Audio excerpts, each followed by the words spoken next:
Hello dear students, welcome to our channel educational goal. और आज के इस वीडियो में क्लास 12th जीव विज्ञान का जो आपका पेपर होने वाला है उसी की तैयारी के लिए हम इस पेपर का पूर्ण सॉल्यूशन आपको देने वाले हैं। वीडियो के अंत तक बने रहना है, बहुत ही इंपॉर्टेंट पेपर है। ठीक है, तो चलिए आगे बढ़ते हैं। और जो भी चैनल पर नए हैं उनसे रिक्वेस्ट है कि चैनल को सब्सक्राइब कर लें, साथ ही साथ हमारा जो टेलीग्राम चैनल एजुकेशनल गोल है उसे ज्वाइन कर लें। तो देखिए, सबसे पहले सही विकल्प है, इन्हीं को हम समझेंगे। तो देखिए, पहला प्रश्न है, अलैंगिक जनन में जनकों की संख्या होती है। तो जनकों की जो संख्या होती है वो होती है 2। ठीक है, तो सी वाला करेक्ट है, 2 आ जाएगा इसमें। फिर उसके बाद अगला है, बिना निषेचन के अंडाणु का परिवर्धन कहलाता है। दूसरा वाला है, बिना निषेचन के अंडाणु का परिवर्धन कहलाता है। तो क्या कहलाता है? अनिकेश जनन। अनिकेश जनन, सी वाला। ठीक है, अनिकेश जनन। अब आगे बढ़ते हैं। थर्ड वाला है, आकारिकी तथा अनुवांशिक रूप से एक समान जीव कहलाते हैं। तो ऐसे जीव को कहते हैं क्लोन। ठीक है, तो पहला वाला आ जाएगा इसमें, क्लोन। अब आगे बढ़ते हैं। जब नर व मादा जन्नांग एक ही प्राणी में पाए जाते हैं तो उन्हें कहते हैं, तो उन्हें हम कहेंगे द्विलिंगी, बी वाला। फिर अगला है, अर्धसूत्री विभाजन को कहा जाता है। तो अर्धसूत्री जो विभाजन है उसे कहा जाता है न्यूनकारी विभाजन। न्यूनकारी विभाजन। ठीक है, आगे देखते हैं। हुमुलिन क्या है? तो हुमुलिन एक एंजाइम है। ठीक है, एंजाइम पहले वाला।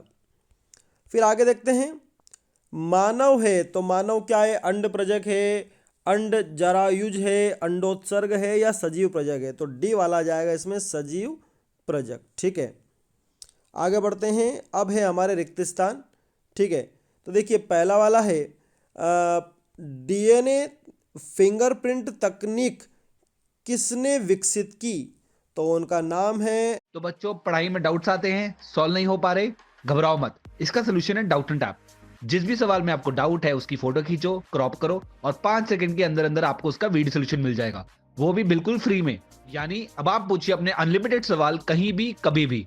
अब चाहे आपका सवाल क्लास 6 से 12वीं आईआईटी जेईई या नीट का हो, या फिर सीबीएसई, यूपी, बिहार, राजस्थान या अन्य स्टेट बोर्ड का हो, कोई भी सब्जेक्ट हो, physics, chemistry, maths, biology, science, आपके सभी सवालों के जवाब आपको मिलेंगे सिर्फ डाउटनेट ऐप पर। साथ ही डाउटनेट पर चल रही है क्लास 9वीं से 12वीं आईआईटी जेईई और नीट के बच्चों के लिए ऑनलाइन क्लासेस, जिसका हिस्सा बनकर देश के सभी राज्यों से बच्चे लेकर आए रैंक 1। तो आज ही डाउटनेट ऐप इंस्टॉल करो, अपने सभी डाउट्स भगाओ और टॉप रैंक ले आओ। Alec Jeffreys. Alec Alec Jeffreys. Jeffreys. ठीक है, एलेक जेफ्रिक पहले वाले में आ जाएगा, एलेक जेफ्रिक।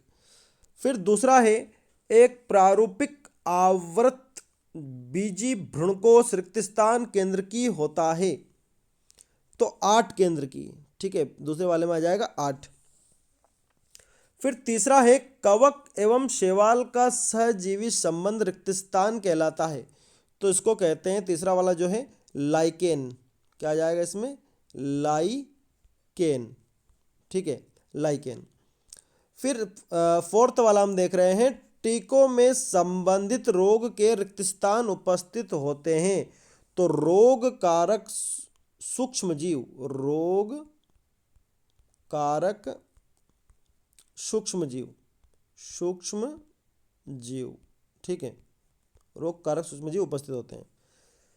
फिर अगला है, रोग निरोग की श्रेष्ठ जैव तकनीक रिक्तस्थान है। तो जीन थेरेपी, पांचवें वाले में क्या आ जाएगा? Gene therapy. Gene therapy. ठीक है, अगला है, टाइफाइड रोग की जो पहचान होती है, जो आप टेस्ट करवाते हो, वो विडाल, विडाल से होता है। ठीक है, विडाल इसमें आ जाएगा, विडाल। फिर अगला है, डीएनए खंडों को रिक्तस्थान एंजाइम द्वारा जोड़ा जाता है। तो DNA ligase. DNA ligase. Ligase, DNA ligase. ठीक है, जा है। एक बार और दिखा देता हूँ आंसर में आपको। तो ये देखिए, ये आंसर मैंने आपको रिक्त स्थान वाला एक बार और मैं दिखा रहा हूँ। एलेक्स जेफ्रिक, आर्ट, लाइकेन, रोग कारक सूक्ष्मजीव, जीन थेरेपी, विडाल और डीएनए लाइगेज। ठीक है, ये आपके किसके आंसर हो गए? रिक्त स्थान के। अब आगे बढ़ते हैं हम। अब आगे बढ़ते हैं अगले प्रश्न की तरफ। और अगला प्रश्न हमारा, एक वाक्य में उत्तर लिखिए। तो देखिए, पहला प्रश्न है, मछली पालन को क्या कहते हैं? तो देखिए, मछली पालन को बोलते हैं फिशरीज। ठीक है, क्या बोलते हैं? फिशरीज। ठीक है। उसके बाद दूसरा जो हमारा प्रश्न है कि मानव में लिंग निर्धारण किस क्रोमोजोम के कारण होता है? तो वाई क्रोमोजोम के कारण होता है। ठीक है, कौन सा क्रोमोजोम? Y chromosome. फिर अगला है, बीओडी का पूरा नाम लिखिए। देखिए, तीसरा वाला, चौथा, पांचवा, छठा, सातवां, इन सभी के एक साथ आंसर मैं आपको दिखाने वाला हूँ। पहले प्रश्न समझ लेते हैं कि जैव उर्वरक के रूप में प्रयोग किए जाने वाले साइनोबैक्टीरिया का नाम लिखिए। फिर पांचवा प्रश्न है, सूक्ष्म जीवों द्वारा कीट खरपतवार नियंत्रण पद्धति को क्या कहते हैं? और छठा प्रश्न है, मानव इंसुलिन कितनी पॉलीपेप्टाइड श्रृंखलों से बना होता है? ये। और सातवां प्रश्न है, मानव जनसंख्या का अध्ययन कहलाता है। भाई क्या कहलाता है? तो मैं इन सबके आंसर मैं आपको बता देता हूँ। तो ये देखिए, मानव जो मछली पालन को फिशरीज कहते हैं, मानव में लिंग निर्धारण जो वाई क्रोमोसोम के द्वारा होता है, और बीओडी का जो पूरा नाम है बायोकेमिकल ऑक्सीजन डिमांड है। ठीक है। फिर अगला जो चौथा वाला जो हमारा प्रश्न था, उसका उत्तर रहेगा नील हरित शैवाल। ठीक है। और जो पांचवा जो प्रश्न है, उसका उत्तर रहेगा जैव नियंत्रण। उसके बाद जो मानव इंसुलिन से जो प्रश्न था कि मानव इंसुलिन 2 पॉलीपेप्टाइड श्रृंखलाओं से बना होता है। कितनी पूछा था? 2 आ जाएगा इसमें। उसके बाद जो मानव जनसंख्या का जो अध्ययन कहलाता है, उसको हम बोलते हैं डेमोग्राफी। ठीक है, जनसांख्यिकी। ठीक है। तो ये सारे आंसर आपके एक वाक्य वाले हो गए। देखिए, अगला प्रश्न, हमारी सही जोड़ी हमको मिलानी है, और कॉलम ए और बी। तो देखिए, पहला है अग्नाशय। तो अग्नाशय के सामने आ जाएगा इंसुलिन। ठीक है, तो यहाँ पर आपको इंसुलिन दिख रहा है। फिर अगला है ऊर्जा प्रवाह। तो ऊर्जा प्रवाह में आ जाएगा 10% नियम। ठीक है, 10% नियम। फिर अगला है मनुष्य। तो मनुष्य तो उपभोक्ता है, तो आप का देखेंगे छठा वाला, उपभोक्ता। ठीक है। उसके बाद 100 प्राथमिक स्पर्मेटोसाइट में 400 शुक्राणु। ठीक है, तो इसमें जाएंगे आप दूसरे वाले पर। ठीक है। फिर अगला है अमरबेल। तो अमरबेल जो है एक पूर्ण परजीवी है, पूर्ण परजीवी। ठीक है। फिर अगला है मलेरिया रोगाणु जो होता है वो मच्छर, इसके सामने मच्छर आ जाएगा। फिर अगला है कैंसर।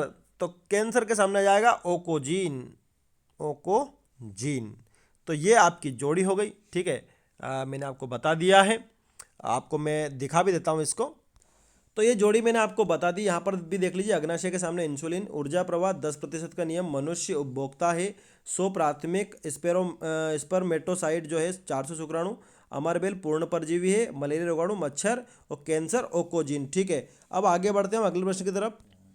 अब आगे बढ़ते हैं हम अगले प्रश्नों की तरफ, और 2 अंक के प्रश्न प्रारंभ हो गए हैं। और पहला ही प्रश्न है, स्वपरागण एवं पर परागण में कोई 2 अंतर लिखिए।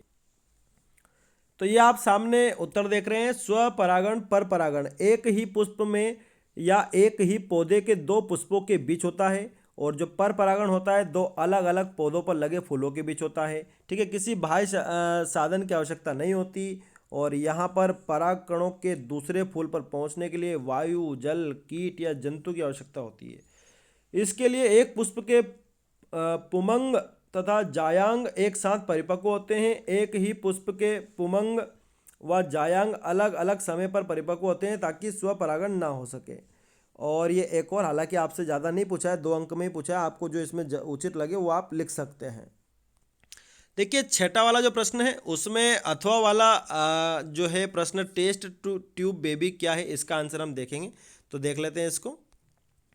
तो देखिए, ये टेस्ट ट्यूब बेबी का उत्तर है IVF यानी इन विट्रो फर्टिलाइजेशन, कृत्रिम गर्भाधान की तकनीक है। इसकी मदद से निसंतान दंपत्ति भी संतान सुख पा सकते हैं। इसमें महिला के अंडे और पुरुष के स्पर्म को लेबोरेटरी में एक साथ रखकर फर्टिलाइज करने के बाद महिला के गर्भ में ट्रांसफ़र कर देते हैं। इस प्रक्रिया को एम्ब्रियो कल्चर व टेस्ट ट्यूब बेबी भी कहते हैं। ठीक है। अगला प्रश्न है, गिफ्ट का पूरा नाम लिखिए, या फिर जिफ्ट का पूरा नाम लिखिए। तो हम समझेंगे GIFT का फुल फॉर्म। तो ये देखिए गैमेट इंट्राफेलोपियन ट्रांसफर, ठीक है, ये इसका फुल फॉर्म हो गया गिफ्ट का। आगे बढ़ते हैं। देखिए 8वां प्रश्न है, उत्परिवर्तन किसे कहते हैं या फिर सहलग्नता किसे कहते हैं। तो हम 8वां वाला देखेंगे, सहलग्नता, ठीक है, व्हाट इज कॉल्ड लिंकेज। तो ये देखिए आपके सामने आंसर है, आप इसको पढ़ करके याद कर लीजिए, ठीक है, ये उत्तर हो गया इसका। आगे बढ़ते हैं हम। कोडान किसे कहते हैं या फिर सिस्टान किसे कहते हैं। तो ये आपका कोडान वाला आंसर हो गया, ठीक है, इसको पढ़ करके आप समझ के याद कर लीजिए, ठीक है। आगे बढ़ते हैं अगले प्रश्न की तरफ। कोई 2 प्रतिजैविकों के नाम लिखिए या फिर एड्स या HIV का पूरा नाम लिखिए। तो इन दोनों के फुल फॉर्म आप आसानी से बता सकते हैं। एक्वायर्ड इम्यूनो डिफिशियंसी सिंड्रोम इसका फुल फॉर्म हो जाएगा, और इसका ह्यूमन इम्यूनो डिफिशियंसी वायरस, ठीक है। तो ये दोनों के फुल फॉर्म हो गए, एक्वायर्ड इम्यूनो डिफिशियंसी सिंड्रोम ये एड्स का हो गया, और ये HIV का फुल फॉर्म हो गया, ठीक है, ह्यूमन इम्यूनो डिफिशियंसी वायरस। आगे बढ़ते हैं। इंटरफेरॉन को परिभाषित कीजिए या फिर औषधि व्यसन किसे कहते हैं। और उसके बाद 12वां प्रश्न है, जीन गन किसे कहते हैं या फिर GMO किसे कहते हैं। देख लेते हैं दोनों को। तो ये देखिए औषधि व्यसन है, और इस प्रश्न को, इस उत्तर को आप अच्छे से पढ़ करके याद कर लेंगे, ठीक है। और उसके बाद जो अगला प्रश्न है GMO, ये इसको हम थोड़ा सा और इसको हम चौड़ा कर देते हैं, इसको समझ के आप याद कर लीजिएगा, ठीक है। तो आज के वीडियो में इतना ही। Thanks for watching this video.